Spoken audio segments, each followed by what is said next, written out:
기도합니다. 좋으신 아버지 하나님 감사합니다. 성경 말씀 사무엘상을 읽습니다.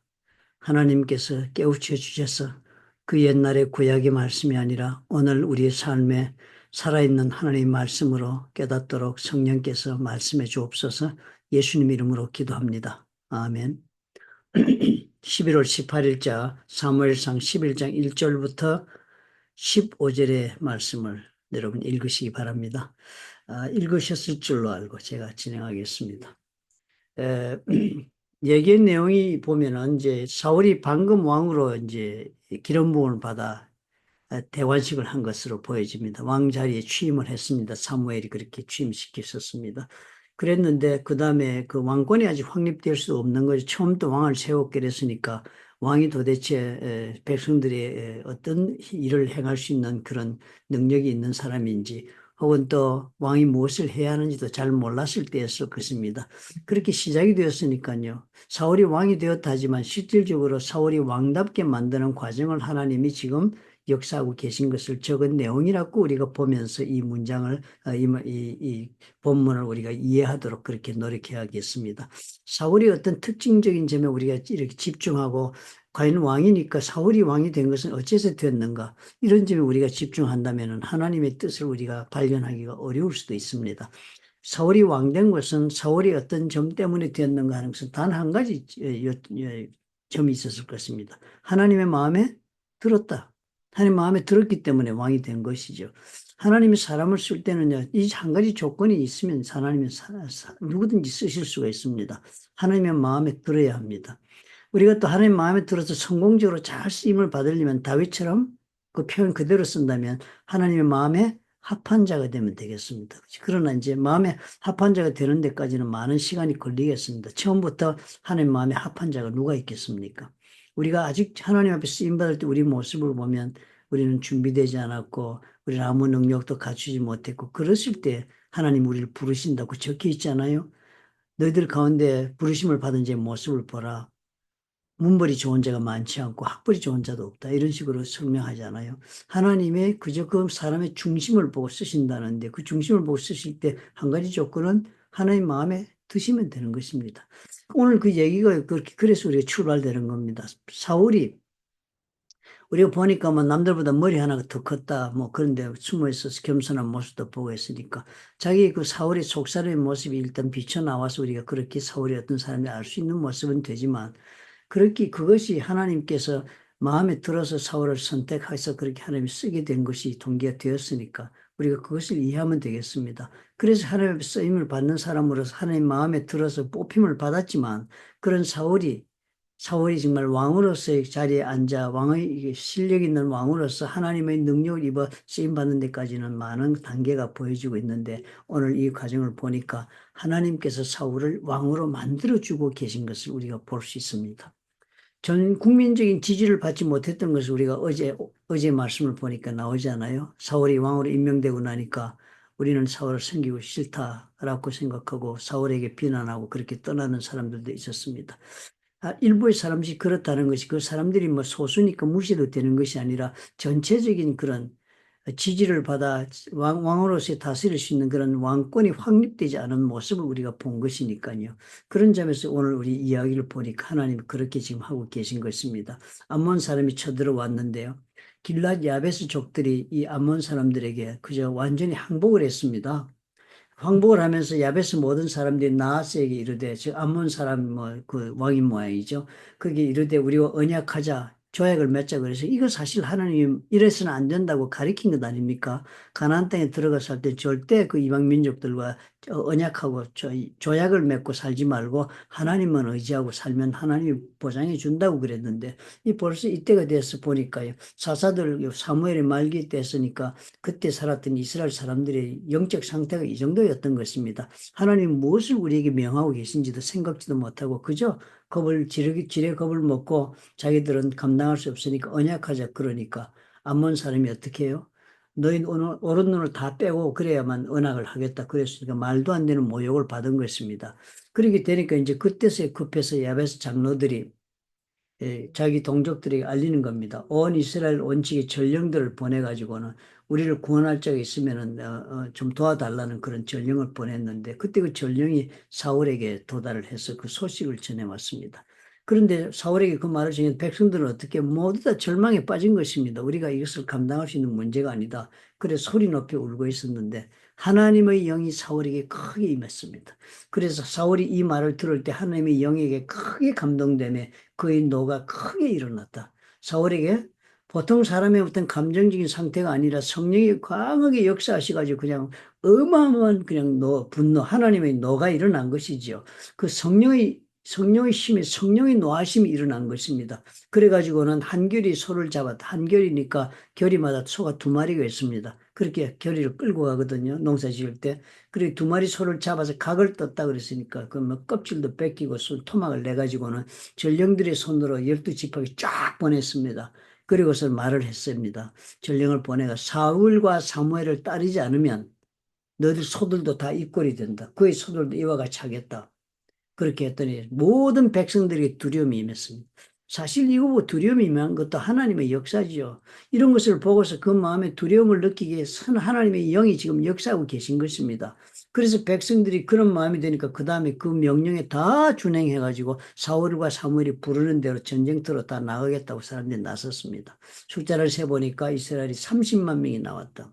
그리고 유다 사람 보니까 유다 사람만 해도 3만 명이 나왔다니까. 거의 뭐 거국적 그런 전쟁에 참여하겠다고 전쟁에 나갈 수 있는 남자들이 다 나선 것입니다.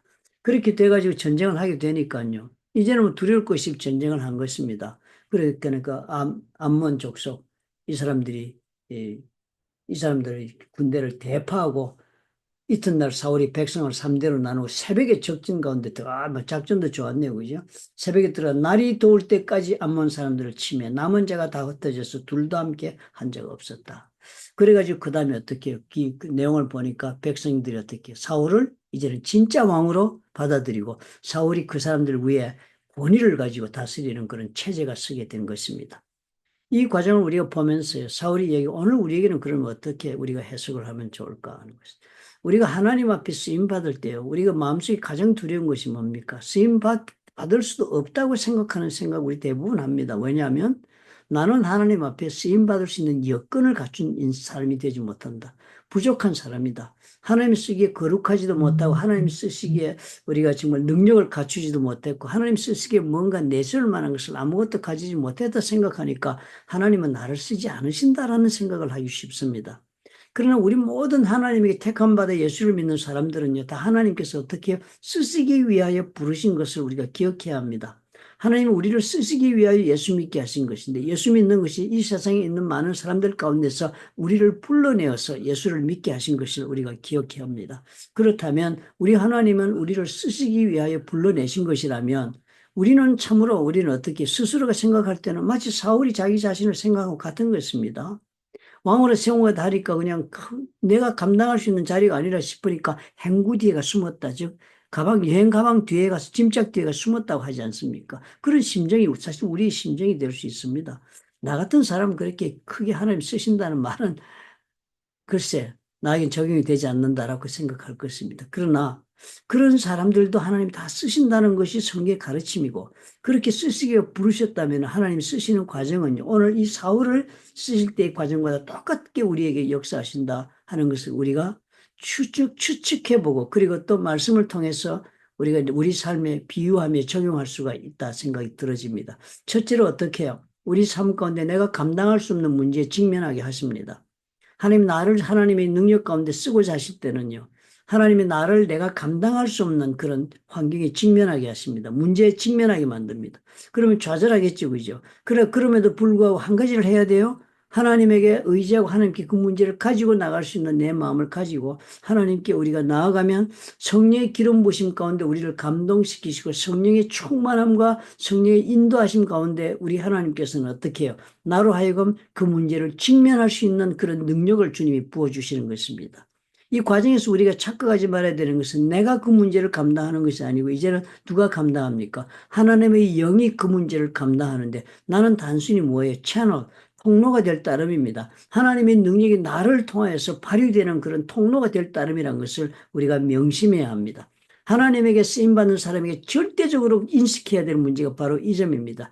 내가 하나님의 손에 쓰임받을 때 우리가 착각하지도 말아야 돼요. 그래 잘 쓰임받았다고 해서 우리가 능력이 있고 내가 정말 쓰임받을 만한 사람이었구나라고 생각한다면 벌써 하나님의 뜻 가운데 쓰임받는 사람이 깨닫지 못한 우매한 판단을 하는 것이 됩니다.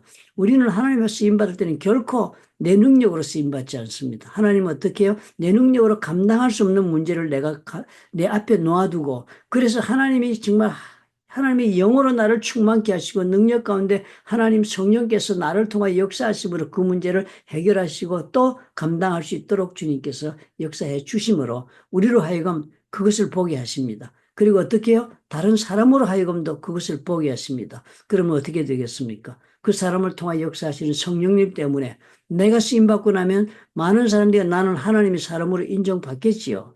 또 세상적으로 볼 때는 사람들이 영적으로 권위를 부여하겠지요. 그리고 또 하나님을 알지 못하는 사람들이라면 그것을 통해서 나에게 능력 인정하고 나의 권위 아래 또 들어서기도 하겠지요. 그죠? 그러나 어떤 경우에도 우리는 하나님을 어떻게 하십니까? 하나님의 능력으로 문제를 감당하게 하셔서 내가 하나님께 영광을 돌릴 수 있도록 그렇게 하나님이 우리를 세워주실 것이다 하는 것입니다. 우리는 그래서 어떻게 해요? 하나님이 나의 삶에 역사하시고 그 계획을 드러내 보이시면서 내가 하나님의 손에 쓰임받은 그 모습을 통하여서 하나님께 영광을 돌린다. 즉 세상 사람들로 하여금 나를 통하여 하나님을 보게 하는 그런 쓰임받는 존재가 되게 하는 것이 우리 하나님의 쓰임받는 우리로 하여금 쓰시는 방법이라는 것을 기억합시다. 그러므로 오늘부터는 여러분 절대 마음속에 자기 비하, 자기 부정은 하지만 자기 부인은 하셔야겠지만 자기 부정은 하나님의 뜻이 아닙니다. 자기 비하, 내가 못난 사람인 건 분명하지요. 내가 가지고 있는 것도 없고 능력도 없다는 건 분명하지요. 그죠? 그렇지만 하나님은 쓰신다. 하나님 부르시고 하나님이 쓰실 때 나는 순종하고 내 자신을 하나님께 드리기만 하면 주의 성령의 충만함을 내가 입혀서 그 성령의 능력으로 내가 하나님 앞에 쓰임받는 일이 벌어진다는 것을 우리가 명심하십시다. 그리고 자기 자신의 문제를 바라볼 때 이 절망적인 문제 가운데서는 언제나 하나님 앞에 스스로에게 가르쳐야 할 것입니다. 나에게 해결할 수 없는 절망적인 문제를 주시면 이 문제 가운데 하나님께서 나를 통해 역사하셔서 모든 일을 감당하시고 나로 하여금 하나님께 쓰임받는다는 것을 보여주기 위한 그런 셋업을 지금 하나님 내 앞에 하고 계신 것이다. 하나님을 알게 하기 위해서 나에게 이런 문제를 주신다. 하나님을 경험하여서 하나님의 사람이 되게 하기 위해 이 일을 주신다라는 그런 확신을 가지고 문제를 바라볼 수 있다면 그 사람이 참으로 사울 같은 삶을 사는 그런 사람이라고 할 수 있겠습니다. 좋으신 아버지 감사합니다. 우리 마음에 이런 확신을 주옵소서. 절대절명의 불가능한 문제 가운데 우리가 처하여 있거든 이 문제를 통하여 하나님은 나로 하여금 성령의 역사하심 가운데 하나님의 역사를 보게 하시고 하나님의 쓰임받는 사람으로서의 깨달음을 주시고 또 우리 하나님께 그래서 참으로 자신감을 가지고 영광을 돌릴 수 있도록 인도하시는 것을 깨닫게 도와주옵소서. 예수님 이름으로 기도합니다. 아멘. 감사하지요. 그래서 쓰임받으면 감사한 것이고 쓰임받는 것이 내 능력을 아니라는 것을 알으니까 하나님 앞에 더욱 겸손해질 수 있는 것입니다. 이 쓰임받고 자신이 정말 하나님 앞에 겸손해졌더라고 교만해지는 사람 많죠. 그죠? 사울이 그렇게 되지 않았습니까? 그러나 우리는 그 점에서 조심해야 됩니다. 사도 바울이 그런 이야기를 했잖아요. 너희가 성령으로 시작하여서 육체로 마치겠느냐? 그럴 수 없다는 거죠. 그죠?